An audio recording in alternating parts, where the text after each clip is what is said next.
James Gordon stood on the roof of police headquarters, facing the high-load circuit breaker box. The night was chilly, his breath forming clouds in front of him. How the hell did it come to this? The Gotham City Police Commissioner knew the answer better than anyone else. He'd grown up with his brother Roger in Chicago, the two of them playing cops and robbers up and down the block of their brownstone-lined Lincoln Park neighborhood. It hadn't mattered much to the boys then who played the cop and who played the robber, and they often tossed a coin to see which one would be which. It was not until much later in his life that Gordon, a newly minted police lieutenant moving his wife and son to a new job in Gotham, discovered just how arbitrary that coin toss was in the GCPD. His first partner on the job was Arthur Flass, a cop as dirty as they came. Gordon dutifully reported his partner's extortion racket to then-Commissioner Gillian Loeb. Gordon soon had his naivete beaten out of him by a number of his brother officers wielding baseball bats. It seemed that Loeb was skimming a cut of his own off the top of every corrupt cop in town. But the beating only managed to forge the young lieutenant into tougher steel. Gordon became known as an untouchable cop. But with Loeb running the police and his hand firmly in control of the Internal Affairs Division, it was obvious that the career of James Gordon had died in the baseball bat beating, even if his body had not. Then Gordon's fortunes all changed at the hands of a different kind of bat. Batman had been hailed as a valiant citizen by Commissioner Loeb when he first arrived. Loeb believed this Batman could be bought and controlled, just like nearly everyone else, and his antics were a nice distraction from the Commissioner's more shadow-prone deals. Loeb had not counted on this nutjob in a cape actually prying into his own racket, so when the Bat opened up the Commissioner's can of worms, Loeb responded by branding him a criminal, vigilante, anarchist, and terrorist. Batman became Gotham's most wanted criminal.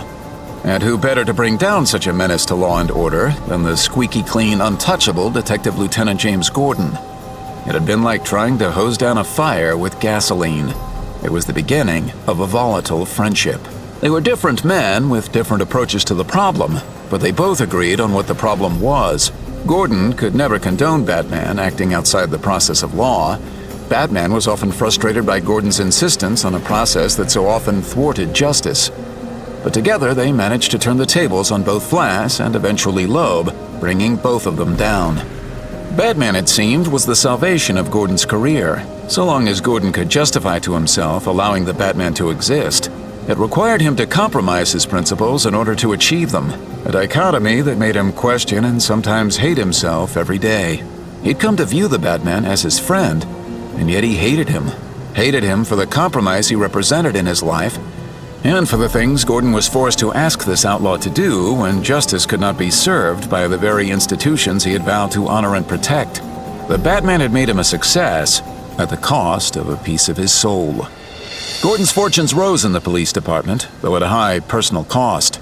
The beating he had taken had also been the beginning of the end of his relationship with his wife, the strain of being a principal police detective eventually showing as cracks in his marriage. His brother Roger and his wife Thelma both died in a horrific automobile accident, leaving their daughter Barbara without a home. The Gordons adopted the 13-year-old girl partly out of duty and partly out of a hope that it might help them save their marriage. When Gordon's wife finally left him, Gordon had doted on the girl, raising her into a fine young woman with a bright future. Then, the Batman swept under the porch of her apartment and shot her in cold blood. Gordon stared at the breaker arm that would power up the bat signal on the roof of police headquarters. It's been 15 minutes, Gordon. Can't you decide? The police commissioner jumped, his hand instinctively going for his service weapon. Some delicate inhibition in the back of his mind snapped. He knew he should stop, but he was already past that, the weapon drawn from its holster, rising up toward the silhouette that blocked out the stars with its hated, too-familiar shape. Cold gel shot up from the shadow, encasing the gun in Gordon's hand in a terrible mass. Gordon's finger pulled against the trigger, but the gel was hardening too quickly, the barrel now plugged and encased in the hard, rubbery glob. Damn you son of a bitch! You need to calm down, Gordon. Batman was perched atop the stairwell casing, looking down on the commissioner. The wide lens of the bat signal, the name another press affectation, stood dark at the edge of the roof. Its beckoning eyes shuddered. If you manage to pull the trigger, the bullet has nowhere to go. The gun will explode and you could lose that hand. And it's probably best not to bring my mother into this. Emotionally exhausted, Gordon fell to his knees. What are you doing here? I came because you need me. Because the chase isn't over. The monsters are still out there. The monster's right here. I should have killed you when I had the chance. Hold out your gun hand. The commissioner raised his arm. Batman took Gordon's wrist in an iron vice grip with his right hand, pulling a small aerosol canister from his utility belt with his left. He sprayed the solvent on the commissioner's encased hand. The gel crystallized and then crumbled away. Batman was ready for it, snatching the gun out of Gordon's grip before he had time to react. Then he took a step back into the shadows of the rooftop, his eyes fixed warily on his old friend. Barbara's still alive, Gordon. She's upstate at school. She was put in a wheelchair, but she's still alive. And I didn't do that. Joker did. Don't lie to me. I've never lied to you. It's a false memory. A phantom conjured by the Spellbinder to make you and the others commit crimes all across the city. No, you're wrong. It wasn't the Spellbinder. That maniac uses hypnosis to control her victims, and we both know that hypnosis wears off if it isn't reinforced. Besides, we've got Spellbinder. Faye Moffat back in Arkham. And she's suffering from her own set of delusions. She's a psychotic sociopath. Delusions would be a step up for her. She says you seduced her into stealing the Scarface dummy. She believes it too. And it isn't hypnosis. Psychotropic drugs, perhaps with a memory or behavioral modification component. Someone cast a spell on the Spellbinder. So now you have a mess and you want me to clean it up. Is that why you wanted me? I don't want you at all. Then let's just say that's where you're standing on the roof, not using the bat signal to summon me. Gordon blinked, trying to see past his rage.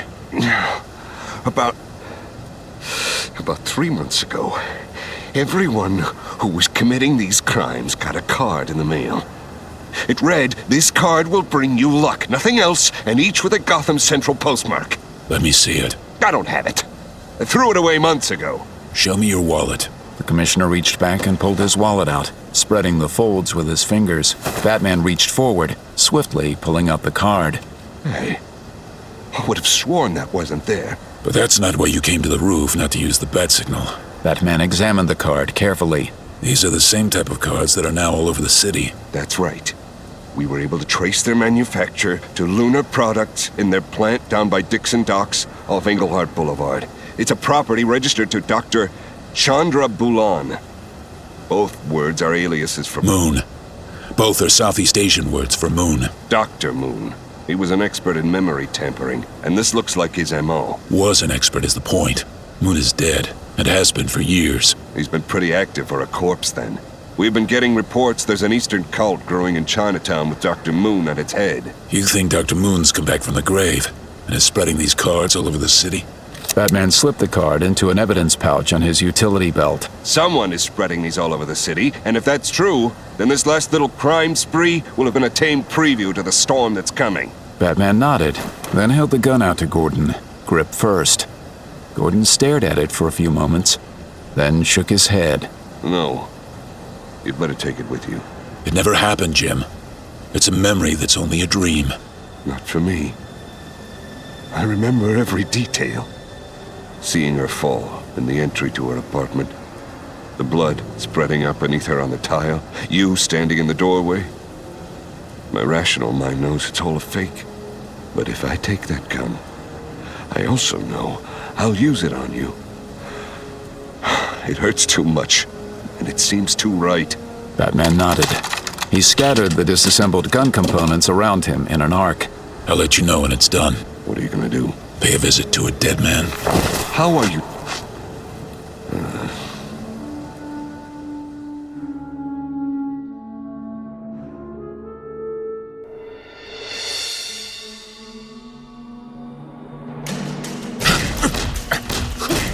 Dixon Foundation College, Gotham, 9:42 p.m., present day.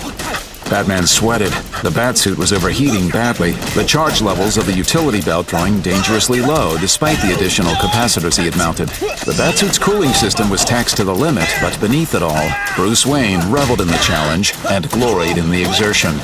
8 young cultists had managed to converge on him at once in the sound booth of the crumbling auditorium. Their blows were starting to penetrate the weakening active armor of the batsuit, reaching his ribs. This was his kind of fight. The lunar cultists were drawn largely from the gangs of nearby Chinatown, and Moon's guard had been well trained in martial arts. He had the advantage of experience, but his body was aging. They had the advantage of numbers, but weren't trained in group combat. Neither side would relinquish the field. It was the balance that made it interesting. Batman pushed outward with all his strength. The Batsuit responded, drawing more power from the fading capacitors. The cultists exploded away from him, two of them crashing through the glass of the booth and falling limp among the broken seats below. Two of the remaining cult guards regained their stance, their shaved heads glistening with blood, nunchucks appearing in their hands in a sudden blur. Batman stepped into the first, twisting, blocking the nunchuck with his forearm at just the right moment, causing it to rebound into the face of his assailant, breaking his nose. Batman spun, adding injury to injury. The turn left him facing the second remaining opponent, whose own nunchucks were wheeling in toward the Dark Knight. Batman crossed his forearms in front of him, arresting the sweeping nunchucks between the gauntlets of his gloves. His arm slid down the polished wood, wresting the weapon from the hands of the young surprised cultist. Never spin the weapon. Batman demonstrated. It's better to hold it firmly. Batman jumped through the shattered window, the cape dutifully billowing to slow his descent as he landed 10 feet below. Dixon Foundation College had once been a private institution, but when the funding left, so did the students. The teaching auditorium was falling apart, but bright red cloth had been draped in bunting along the crumbling sheetrock of the walls. There was a podium, the focal point of the empty auditorium. Dr. Moon stood at the podium. I have to admit you look pretty good, considering you've been dead for 10 years. Moon's facial skin was drawn back into a leathery mask, the lips pulled into a hideous grin. He stared back at the approaching Batman from empty eye sockets. He wore a jester's hat, colorful with bells at the ends of 5 different points. The hair sticking up beneath it was unkempt and his fingernails long, but that was understandable for someone dragged from the grave. He wore resplendent red silk robes. He didn't appear to mind at all that he and his robes were supported by means of an iron pipe affixed vertically to the floor, thrusting into his lower back and up into his chest cavity. His hands rested on the podium, his bony fingers wrapped around a stack of papers. What? The papers on the podium were yellowed with age, dry and fragile, but the old-fashioned letterhead was unmistakable. Wayne Enterprises. From the desk of Dr. Thomas Wayne. Batman felt the sweat pooling at the base of his spine, a chill coursing through him, despite the residual heat of the batsuit. To Dr. Ernst Richter. Dear Ernst, I can understand your reticence to proceed with this project and write you today in hopes of shedding some light for you on my apparent obsession with your work. I'm having this letter delivered to you personally by my servant, in whom I have complete trust, so I may be assured it will come into your possession only. Perhaps for you to fully understand, I have to explain how Martha Kane introduced me to Denholm Sinclair and how that led to my friendship with Louis Moxon. The Bowery, Gotham, 11:15 p.m., October 4th, 1957. Welcome to the coffee clutch, Mr. Wayne. He almost turned around and walked out. Thomas Wayne was impeccably dressed for anywhere but here. His trim frame supported the white dinner jacket and the black tie perfectly, and he'd taken extra care with the Brill cream to make sure his dark hair swept back from his brow and stayed in a flat top. A red carnation in his lapel gave color to his otherwise monotone ensemble, and his face was rapidly approaching the same hue.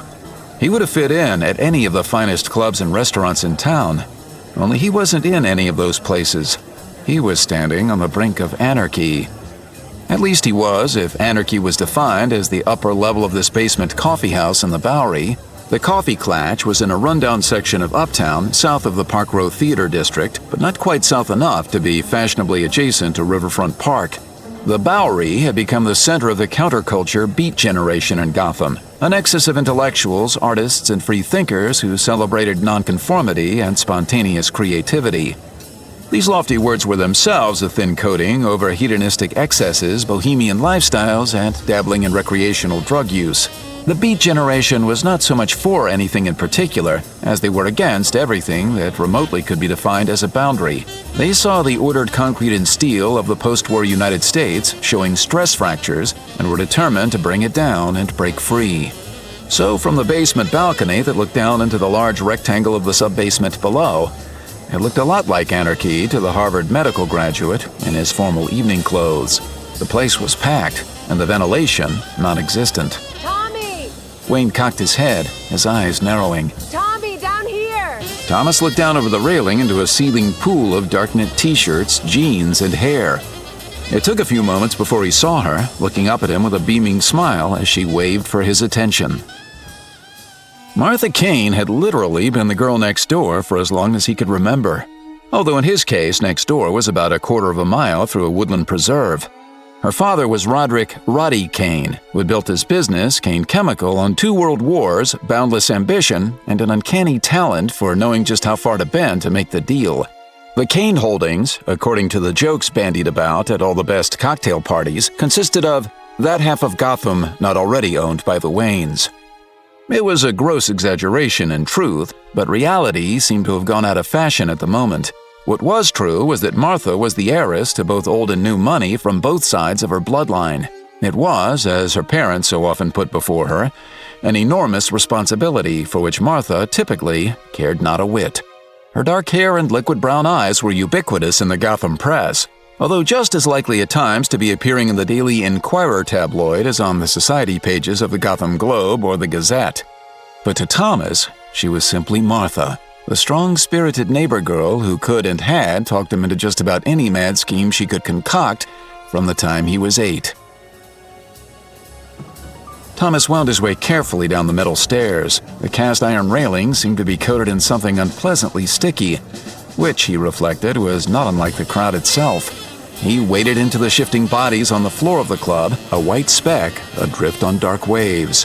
He maneuvered with only moderate success around the small tables grouped too closely together and managed at last to reach the corner that Martha had established as her realm in which to hold court. Oh, you're such a fashion plate. Martha looked him over with one carefully plucked eyebrow arched. She was wearing a dark cardigan sweater and tight denim jeans that displayed her body to her considerable advantage. You said we were going on the town. And we are, Ducky. She flipped her hair back out of her face as she twined her arm around his. Just not the town that you're used to, and it's about time you made it. Here, I have some friends you just have to meet. Thomas leaned closer to Martha's ear. I thought it was going to just be us tonight. Oh, Tommy, 2 people alone are entirely too serious. We're here to celebrate. Here, may I introduce Denholm Sinclair? The man stood in the corner on the opposite side of the small cafe table. He was approximately the same height as Thomas, but with slightly broader shoulders and a more muscular build. He had wavy black hair that was carefully coiffed and an artist's goatee that was expertly trimmed. He wore a sports jacket over an open-collar shirt and pleated gray slacks with loafers. He held his hand out toward Thomas. Nice to meet you, sport. Call me Denny.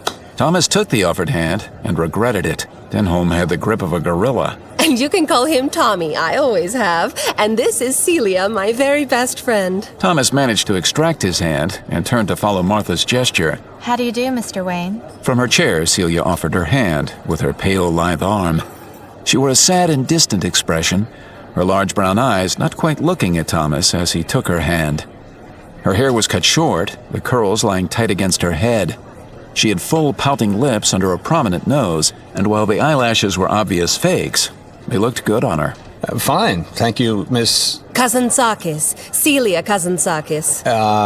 Please, Celia will do just fine. And please call me Thomas. Denholm had already pulled the chair out for Martha, into which she quickly sat, sliding closer to Sinclair.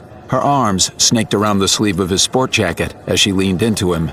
Now, isn't this just about perfect? The moment I met Celia, I just knew the 2 of you needed to get together. Thomas nodded with as gracious a smile as he could manage. Martha had done it again, and now he found himself as the blind date for another of Martha's projects.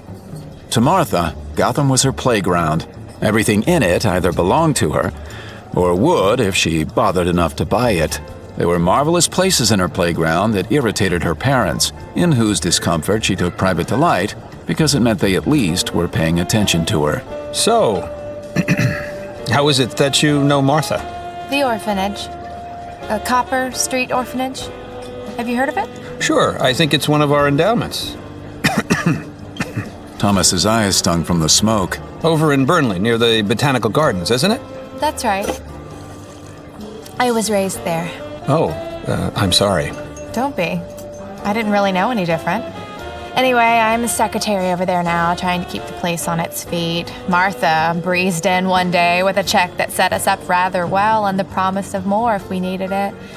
One thing led to another, I guess, and we just started ending up in the same places accidentally on purpose. Thomas glanced back over at Martha, who was curling up closer to Sinclair and whispering something into his shoulder. So, do you like your work? Huh? No, nothing, really. I just asked if... Listen, I'm sorry, Thomas. I'm sorry, Thomas. I'm a little distracted tonight. A friend of mine's gone missing, and I just don't know what to do about it. Missing? Who's missing? Lorenzo. He's just a guy I know named Lorenzo Rossetti. He vanished about 10 days ago. No call, no postcard, nothing. That sounds serious. Have you notified the authorities? Actually, it's probably better if we left the authorities out of this one. Why? Thomas hadn't been aware that Sinclair was listening to their conversation. Well, because in his line of work, it probably wouldn't be very profitable in the long run. I think he's just away on business, and he'll be back when he's finished, is all. You mean he may be involved in some nefarious activities? Oh, honestly, Thomas, you are such a square. Loosen up a little, will you? We're celebrating. And thanks for coming to my place to celebrate. Thomas caught the flash of disdain on Sinclair's face before he turned around. He was a shade under 5'6", barrel-chested, with large, strong hands. His head was shaped like a block, and he appeared to have no neck. He wore a black formal jacket, but the collar of his shirt was open and the bow tie hung completely undone around his neck. His dark hair was a crew cut of bristles from which his ears stuck out slightly. He looked like a fullback slightly scaled down, but he was young. Thomas guessed he must have been in his late 20s at the oldest. Martha raised her glass. Hey there, Lou. Miss Kane, it's nice to see you again. You know my friend Tommy? It's all right, Mr. Wayne. Don't get up on my account. Just happy to have you here. Moxon's the name. Lou Moxon. Thank you, Lou. Have we met? Nah, but a guy would have to be blind not to recognize a Wayne in this town. I appreciate you coming in and classing up the joint. You need anything at all? Just call for Lou. Generous of you, Moxon. I didn't know you kept up with the social set. Oh, I didn't see you there, Sinclair. But then Miss Kane has a habit of taking care of the needy. We all have friends. Some are bigger friends than others. We all need a little help now and then. How about you, Moxon? You buy this place all by yourself, or did your friends help you? You're barking up the wrong tree, friend. I've been working nights since I was 12. This place is 100% mine. And just how much did your old man pay you for those jobs when you were 12? I mean, surely the big Julius Moxon, with all that money trickling up to him from so many low places, has enough to finance a swank place like this for his baby boy. Not cool, cat. My hands are clean, and my joint's on the up and up. And by the way, how are things working out with you and old man Rossetti? I haven't seen Cesari's boy around here for a while. Did you send him on a vacation? Celia's lower lip trembled. Sinclair started to stand, pushing Martha away from him. My house, Sinclair. You really want to do this here? Excuse me. Thomas stood up suddenly. Both Sinclair's and Lou's heads snapped in his direction. Thomas held up both hands. I'd just like to interject something here, if I may. Sinclair froze with one hand in his coat pocket. Moxon's right hand hovered just inside the lapel of his jacket. I'd just like to point out that we're celebrating my graduation from Harvard Medical School, which, as you probably know, is a really big deal for me. And thank you for your congratulations. But the thing is, I don't start my internship until tomorrow morning, so I'm technically not supposed to actually use any of that medical stuff they've been pouring into my head for the last, 8 years or so. I mean, you would think it counted for something, but apparently I need some additional on-the-job training. Both men gave Thomas a look of bewilderment. So it all comes down to this. I've got this really swell white dinner jacket on, and yes, I know, I probably should have worn something leather or torn, but it's what I'm stuck with for the evening. And it would be really hard to get bloodstains out of this, and I'm not supposed to save anyone's life for a few more weeks at least. So Lou, how about getting me a drink so we can toast my future instead of making my coat all messy? Lou stared at Thomas. And coffee would do. I can toast myself with coffee. do you actually serve coffee here? Sure, Mr. Wayne. Whatever you say. You're all right in my book. If you ever need a favor, I'm your guy. Sinclair sat back down. Nice moves, Tommy. Call me Thomas. Wayne reached across the table, snatching Martha's partial martini. I think I'm beginning to like you, Thomas. What'd say I show you a few places I know about? Great. As Thomas set down Martha's martini glass, his hand was shaking slightly. But first, I think Martha needs another drink. Martha looked into her empty glass.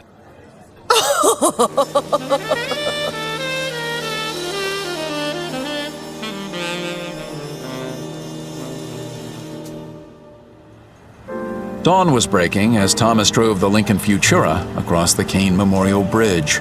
The Futura was a concept car, the car of the future, and his father had financed a second version of it from the Ghia plant in Turin, Italy, when it was being built 2 years before.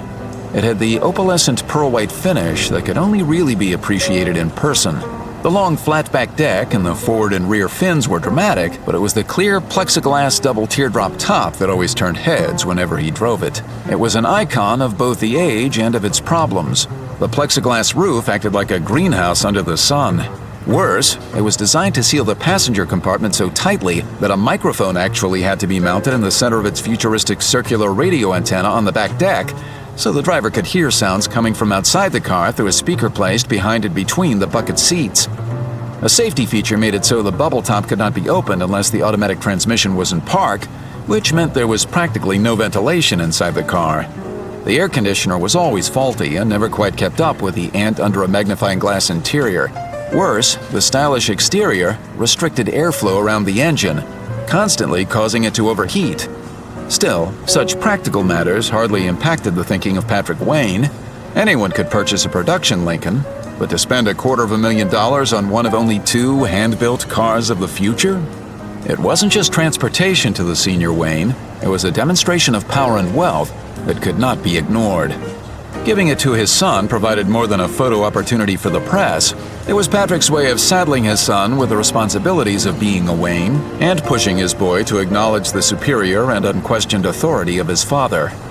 Thomas had responded to his father's most impractical gift by taking a screwdriver and a wrench to the unique concept car and removing the automated section of the roof. It improved the airflow considerably. He liked the convertible aspect it gave to the otherwise enormous car, and it simultaneously demonstrated, in Thomas's small way, an act of defiance. This early morning, however, with the dawn just breaking over the ocean to the east, the long vehicle was a bit chill even for Thomas. He reached over to the left of the steering column, with its unique speedometer sitting inside the hub of the wheel, and pushed back the cover on the heat controls. They slid back into the console like a jet-aged roll-top desk. He adjusted the knobs to pour heat over the floorboard and glanced across the center console between the bucket seats to the sleeping form on his right. Thomas reached forward, turning on the radio. He glanced once more at the voluptuous makeup-smeared mess sprawled next to him. It was Martha Kane. Her dark hair was piled over her face, her lipstick was smeared, and her mascara had made her eyes reminiscent of a raccoon. She lay as she had been placed in the car, Thomas doing his best to put her form into some semblance of a passenger, and failing utterly. She was a restless sleeper, and it had been all he could manage to keep her arm inside the car while he closed the door. Thomas reached over casually, trying to push the hair out of her face as he drove. The wind whipping through the open top of the car, however, prevented any success in that as well, and so he gave up. Martha would have to remain wild, as he had always known her. From the bridge, he followed the coast highway a short distance around Breaker's Point before turning between the brick pillars that supported the gold-painted iron arch fixed with a single K in the center. He'd driven down this road many times before, and truth be told, he had brought Martha back down it in similar states before. They were so very different, and yet bound together in strange ways. Both of them were wealthy, and both of them carried that wealth on their backs like modern versions of Heracles bound by fate. They both reacted to this burden with their own ways of rebellion. Thomas by turning his back on the business world of his father to become a doctor, and Martha by spending as much of her parents' money as possible, either by burying herself in her charitable causes, or by finding the bottom of a bottle with friends as willing to spend her money as she. She was notorious for being as likely to appear on the morning police report as she was on the social pages at some gala. She tended to be a loud drunk and had an uncanny knack for attracting trouble. Thomas had always thought her beautiful, although not nearly so after a long drunk, and he had found his mind wandering to what might be discovered beneath the suggestive lines of her cardigan sweater and tight blue jeans. His attention jerked back to the road. The car had drifted off to the right. Martha might give him the time of day, but she would never see him as anything but that gawking boy next door, who was a good friend to have around when everyone else had deserted her like vampires with the rising of the sun, and she needed someone to drive her home. He was Tommy, the boy who would always be a chum, and nothing more. Thomas frowned, wondering why the hell that should bother him. The Kane House stood as a monument to excessive Georgian architecture, so opulent it might have made Carnegie blush. It had 2 enormous wings extending from the main house, reaching forward like an American Versailles. He followed the curve of the road toward the courtyard for a while, but turned off short of the house, following instead the service road that went around the back. He parked short of the grand ballroom, which jutted out from the house like a cathedral, its tall dark windows reflecting the rising sun. The enormous lawn at the back was shrouded in a thin layer of fog. Thomas hopped up to stand on the seat, and with both hands on the rims of the plexiglass windows front and back, he swung his feet over the side and dropped to the ground. And a 4 from the Russian judge. He straightened up, checked his bow tie, and quickly stepped down the servants' stairs to the door entering the basement. The door opened slightly, stopping at the end of its lock chain. Yes? Bertie, it's me, Thomas. Master Wayne. Again? I'm afraid so, Bertie. Shall I bring her in? Don't you always? Take her up to Mary's room. She's off taking care of her mother, and no one will bother her there. Or see me. And the staff knows to keep their silence, but if Mr. Kane sees you coming out of Miss Martha's bedroom, there's not so much that we can do for you. I suspect there are grounds enough about the house to hide a dead Wayne just as easily as a dead pauper. Cheerful as always. When he opened the passenger door, Thomas half expected Martha to pour out of it, but she obligingly remained in the seat. He straightened her upright as best he could, and then, bending over, set his shoulder against her stomach and shifted her arms and head down his back. He carefully leaned back, gaining his balance, and was at last, with some struggle and the help of the car's body for leverage, able to stand up, with Martha draped in a fireman's carry over his shoulder. He was keenly aware of her body touching his, the faint smell of perfume mixed with vomit coming from her sweater, and the placement of his arms across her thighs. Thomas knew the way well enough, down the servants' entrance stairs, through the kitchen and servants' rooms to the back, and then up the servants' stairs to the 4th floor and the servants' bedrooms. It was an arduous climb up a narrow winding staircase to the upper hall. The servants had not yet arisen for the day, although Thomas suspected that the cook would arrive shortly. Fortunately, Mary's room was nearest the staircase. Shifting Martha on his shoulder once more, he entered the room. The bed was simple in the sparsely furnished room. Thomas crouched at the bedside and carefully rolled Martha off his shoulder and onto the bed. He arranged her arms and legs more comfortably, knelt next to the bed frame, and brushed her hair away from her face. He considered undressing her. He stood up in a rush. You're a doctor, damn it. He'd seen naked bodies before, alive or otherwise. Male or female, they all tended to look remarkably the same when they were lying on a table in the laboratory. Her clothing reeked, and it would have been a kindness for him to take them down to Bertie and have them washed before she came around, and had to face both the hangover and her own stench. All these good rationalizations were firing in his mind, but he could not move to touch her.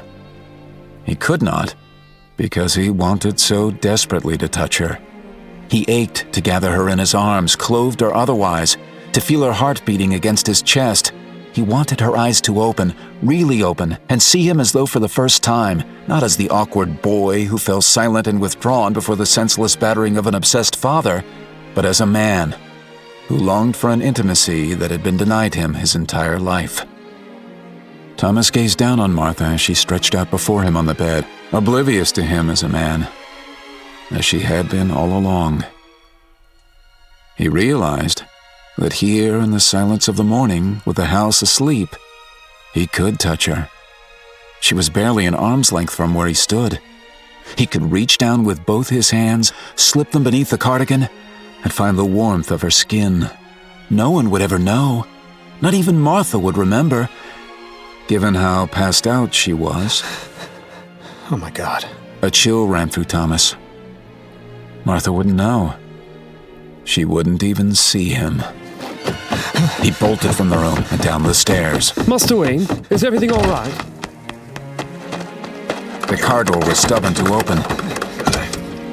He managed, with some frustration, to get into the driver's seat.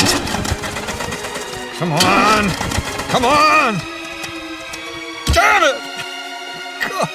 He pumped the accelerator to reset the choke and tried again. The tires kicked up gravel as he wheeled the car around the house and down the tree-lined road back toward Breaker's Point. By the time he reached the front of Wayne Manor, the tears were gone, but his face was still flush. Jarvis Pennyworth came out the front door. Master Tom, we were concerned for you. I trust your evening went well, sir? Oh, yeah. I had a fine evening, Jarvis. It's always a delight to be out in the company of Miss Martha Kane.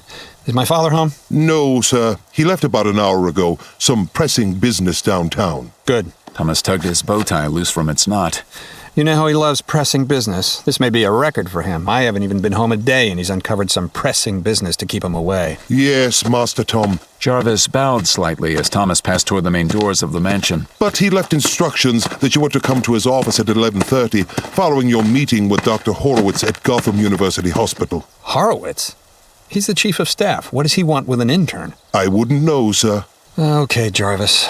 I'm going upstairs to try and excavate a clean doctor-to-be from this wreck of a night on the town. Would you see that the car is put away? I'll drive the Buick back to Gotham. Did my father say when I was supposed to meet with Dr. Horowitz? He said that he had arranged the appointment for you at 10 o'clock this morning, and that you are not to be late. Fine.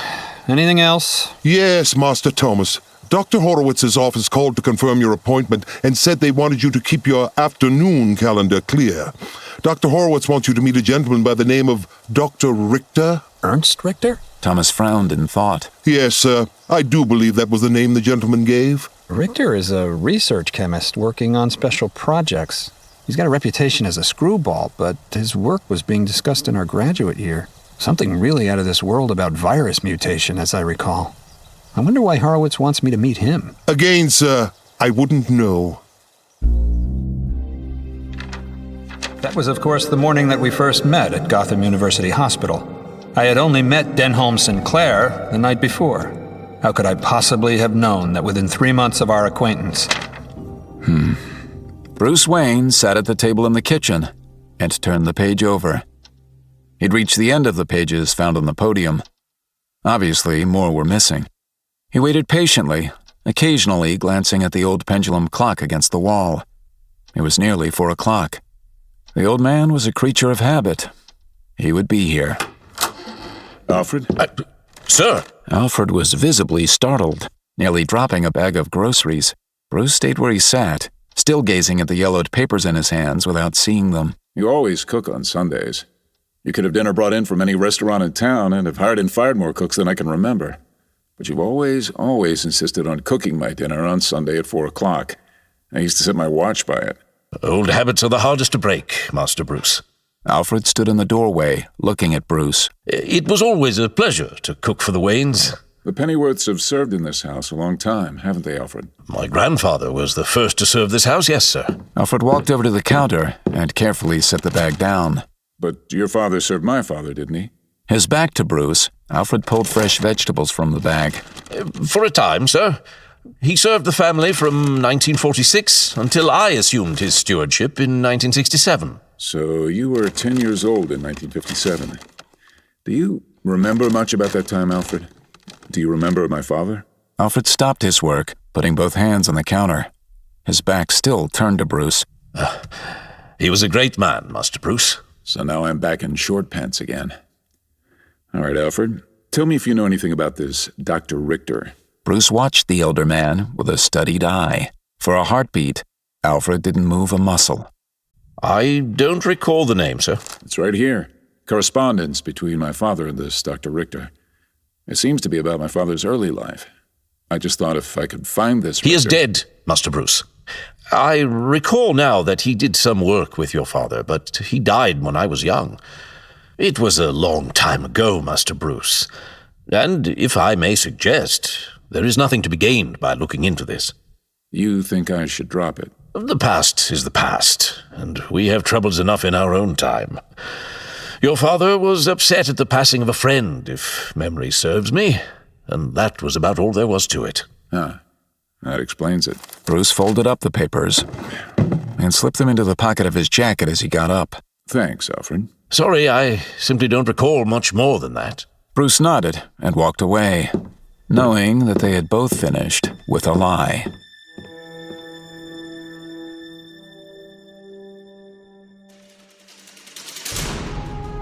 Wayne Tower, Gotham, 10:49 p.m., present day. The shadow near the crest of Wayne Tower stood motionless astride the carved head of an eagle. The city was filled with life tonight, busy and bustling beneath him. But for the Batman, this was his temple of peace, far more of a sanctuary than the Batcave or his reclusive home. Here, or atop a number of different vantage points he cherished above the city, he could rest his soul, watch over the city he treasured, and in his vigilance know that balance had for the moment been achieved. In every other place he felt himself in constant motion, anxious and restless. But here, holding perfectly still in the night with the city spread below, here was balance in watchfulness. But tonight, the balance would not come. He let his eye wander over the city, and it came to rest for the first time in a long time beyond the shores of Gotham, upon the dark rolling hills of Bristol across the river, and the dim glimmer of flickering light obstructed by haze and distance of the Wayne estate. The papers he'd recovered from the corpse of Dr. Moon, his father's papers, took him back more than half a century to the grand paneled office, now 6 stories beneath his perch. Wayne Tower, Gotham, October 5th, 1957. Thomas stood before the familiar burled wood paneling that decorated the enormous Art Deco doors. He reached up without thinking to adjust his tie yet again, and then realized what he was doing. He clasped his hands together behind his back and consciously tried to slow down his shallow breaths. Mr. Wayne will see you now, Thomas. Thank you, Liz. It's nice to see you again. Best not to keep him waiting. I guess not. Thomas shrugged, turned toward the 12-foot-tall double doors, and pulled the left one open. He knew his father always kept the right one closed with locking pins at the top and bottom. Visitors always chose the wrong door when entering. It was more than an amusement to his father, of course. It was another way of putting everyone else off balance. The office extended upward 2 stories, a vaulting space of Art Deco extravagance. A large globe sat on the floor in its frame beneath the built-in bookcase lining the right wall of the room. It opened into a bar the elder Wayne found convenient both for clients and for personal use. At the far end, opposite the doors, an enormous cherrywood desk, highly polished, sat before a towering glass window rising up to the full height of the room. 2 overstuffed red leather chairs sat facing the desk like stooped acolytes in prayer. Behind the desk sat a swivel chair, its winged back facing Thomas. This was the Cathedral of Patrick Wayne, and Thomas always felt like an infidel when he entered it. The chair swiveled around. You're late. Not late enough, Thomas didn't say. Dr. Horowitz kept me longer than I expected. And good afternoon to you too, Father. Good afternoon, then. Patrick Wayne's shoulders were still broad, but had become somewhat bowed with time and the weight of carrying Wayne enterprises. His hair had gone white and was thinning perceptibly at the crown. His large hands had grown somewhat gnarled with arthritis, but they still looked strong enough to tear the Gotham phone book in half. Thomas crossed the long floor to stand in front of his father's desk. I trust you had a good time last night? Yes, thank you. It was Martha Kane's party. From what I hear, she has a lot of them. Seeing his son's look, Patrick raised a hand. No, I don't mean anything by it. She's always been a spirited girl, Thomas. You know that. Sit down. I think it's about time we talked, you and I. Thomas raised his eyebrow, and then sat down on the arm of one of the leather chairs. He had learned long ago that his father had a full inch cut off the bottom of these chairs just to ensure that anyone who sat there would be slightly below his eye level. What would you like to talk about, sir? Patrick reached across the desk, pulling a large folder out of a stack and opening it in front of him. Well, actually, it's about Martha Kane and the company she keeps. Sir, you are way out of line. Damn it, boy, stop talking and pay attention for once. Patrick picked up the sheaf of papers in front of him. A number of black and white photographs spilled out from between the pages. Some of them looked as though they weren't quite dry. The Kane family are our neighbors. Hell, Roddy Kane and I have been trading golf scores for more than a decade now. But that girl just seems to attract trouble. She doesn't take to the right people, boy. She's brushed off every matron of Gotham society, including your mother, yet she has time to go slumming in the Bowery or that little apartment she keeps in Otisburg for who knows what purposes. And now she started running around with this Sinclair hood. I know all about Denholm Sinclair, sir. Do you, boy? Patrick shuffled through the papers, finding the one he wanted. Then I suppose you know that he's working for the Rossetti mob. He's into them for the kind of money he can't hope to pay off. Denny and Martha are both full grown, sir. They know what they're doing. Oh, and I suppose that means you do too. You haven't been home more than a day, fresh plucked from almighty Harvard Medical School, and I wake up to hear that you've been hanging around Louis Moxon's little cafe. Damn it, boy, the man's Julius Moxon's kid, the biggest crime lord this city's ever seen. So what? So they're not your kind of people? They've got problems, sure. Who doesn't? They're criminals, boy. What do you think? With all the knowledge they stuffed into your head up there and all your medical voodoo, you're just gonna give them a couple of aspirin and make them all better?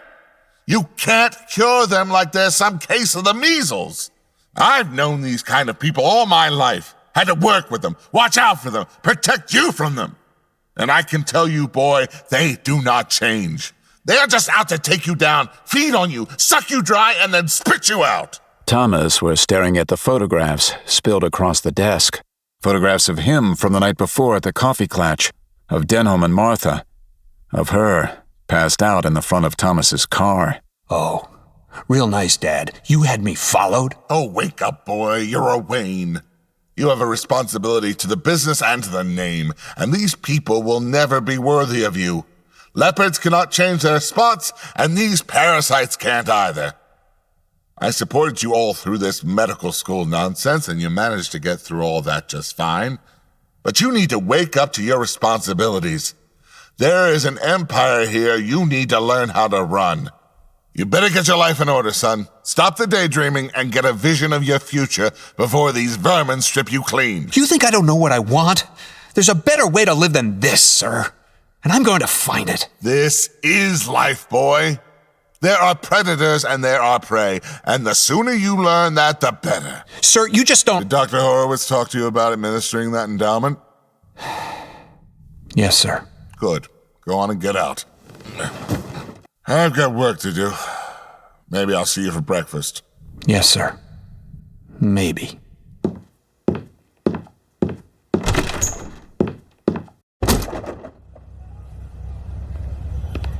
The Buick was parked at the curb with one of the doormen standing next to it. Upon seeing Thomas, the man opened the driver's side door and came to attention. The doorman already had the motor running for him. Thanks. Yes, sir. Maybe the man had been a soldier during the Korean War. Maybe he was a veteran. Or perhaps just as likely, he had watched a lot of war movies and was pretending to be the hero of the Buick door. Was the young man a thief, or a slacker, or a con man? Would he pick Thomas's pocket? Or die defending him? What makes a man who he is, Thomas wondered. And if there was something wrong with how he thought, why couldn't he be cured? Like anything else? Thomas slid into the driver's seat. He sat considering things for a moment, and then reached inside his coat pocket. Dr. Richter, Kane Lecture Hall, Monday, 2 p.m. He slipped the note back into his pocket and shifted the transmission selector into drive.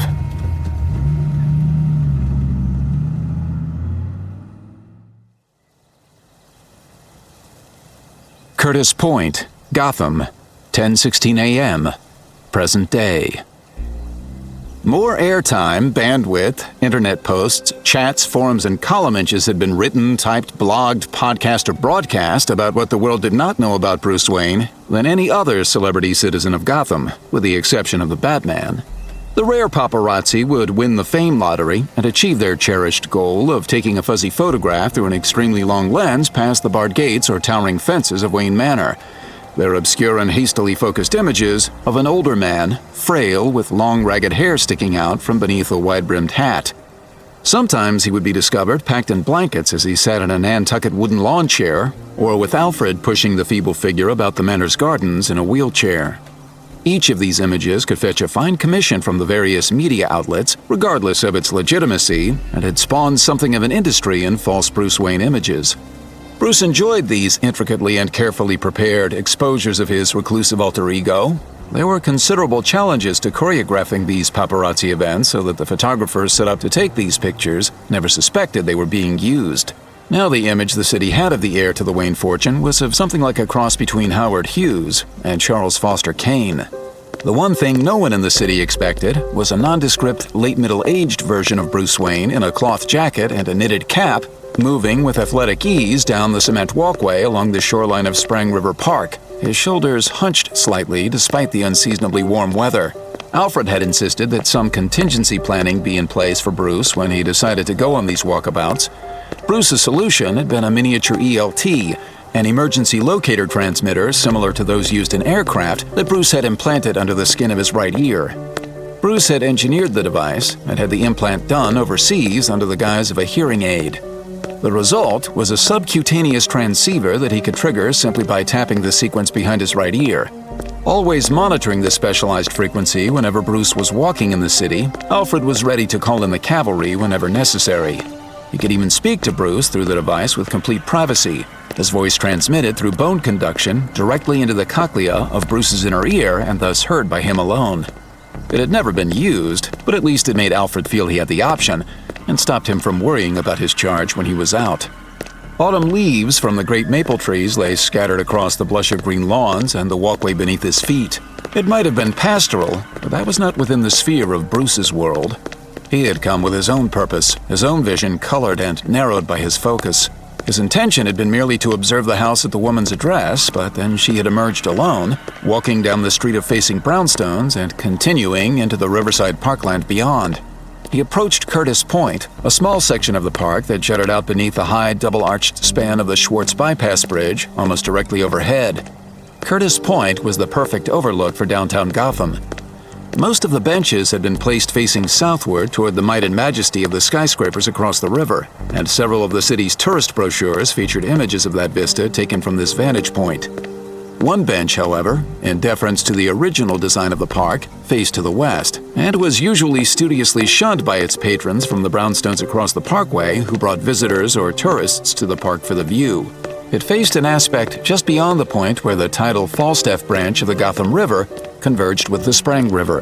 There, the island known as the Narrows was formed by these two tidal rivers and the greater Gotham River to the west. There, on the eastern point of the island, rose the dark collection of Georgian and Gothic towers known as Arkham Asylum. And there, on the usually shunned bench, sat the lone figure of the woman. We seem to be always meeting in parks. Amanda Richter didn't turn to face him, but she did smile. Of all the parks and all the towns and all the world, you walk into mine. Gerald Grayson, isn't it? That's right. You remembered. Amanda was still facing the towers of Arkham. Surprised? I remember everything. Too many things. What brings you to me, Gerald Grayson? Just chance. Fate. Fate brought you to me. Actually, it was more like your housemate. Bruce turned toward her, laying his arm along the backrest of the bench. I tried to find you at home, but instead encountered her on her way out to look for you. I told her I'd bring you home. Home? Where is home? She wore an outdated cardigan sweater, pearls, and a long skirt. Her hair was pulled back, and her eyebrows thinned to narrow lines. She looked as though she had stepped out of the past. Some people call Arkham home. For some, it's the only home they know. Is it home for you? It was home for my father. His life was there. even when he was at our house. Arkham was where his heart resided, deep and locked away. There he truly lived, and there he died so completely that even his memory was buried with him. And my father was where my heart lived, and I died there, too.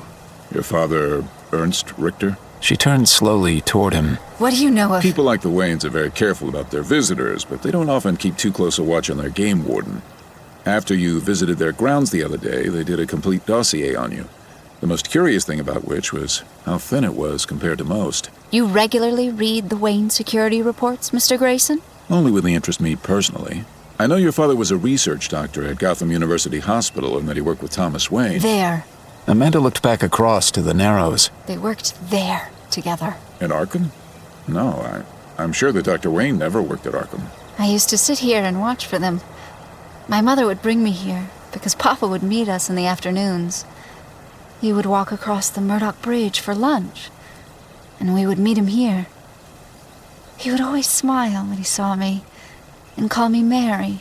Mary? And then he was gone, and Mama ended up in Arkham, and she died there, though not like he did.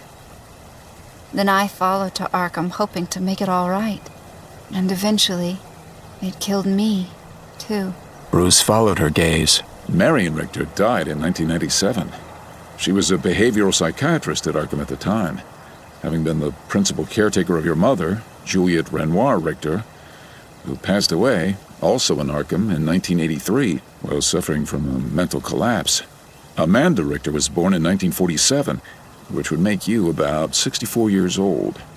You seem to carry your age very well.